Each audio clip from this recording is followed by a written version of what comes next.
dito kami sa may tuktok ng Abra. No, nakikita niyo yung birhen na napakaganda. Hindi ko alam kung anong tawag sa kanya, pero girls, ang ganda niya so much. Tsaka dito makikita mo yung buong Benguet.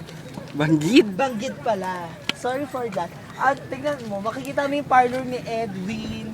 Ayun, yung parang torre na sinauna. Yun ang parlor ni Edwin. Ganun kataas. Nakatira si MC dito. Diyan. Diyan nakatira si MC. Grabe, so much. So, kakalula dito. Tapos nakakanginig din naman, pati notes mo, yung nanginginig. Na parang maiihi ka. Di ba bakla doon na sa gilid? Sabi kabog, girls, maingit kayo. Nararamdaman ko.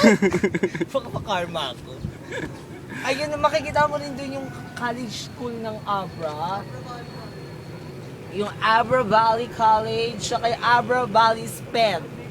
Mga may sakit sa juta. Palingin nyo. Ayun, yung sa bandang doon, kung makikita nyo, nasa side ba? Yung buntok, meron dyan sakay papunta Singapore. Kaso lalangoy ka lang. Hindi pwede magbarko. Tatagos ka ng Thailand, papuntang Indonesia, bagsak mo Philippines. Kabog, di ba? At mo sa nabagsak mo, ano yung kaya dyan? Tapos makulimlim kasi ngayon, medyo may low pressure area ba yan?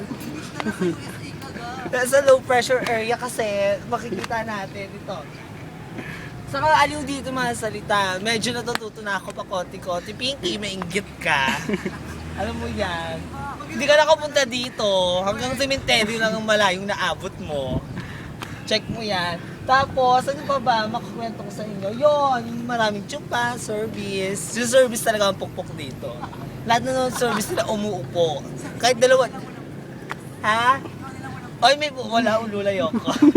Yun, sige girls, babalik kami for another update. At pumunta kami kasi next stop namin is sa may lagayan ng mga bungo. Bye!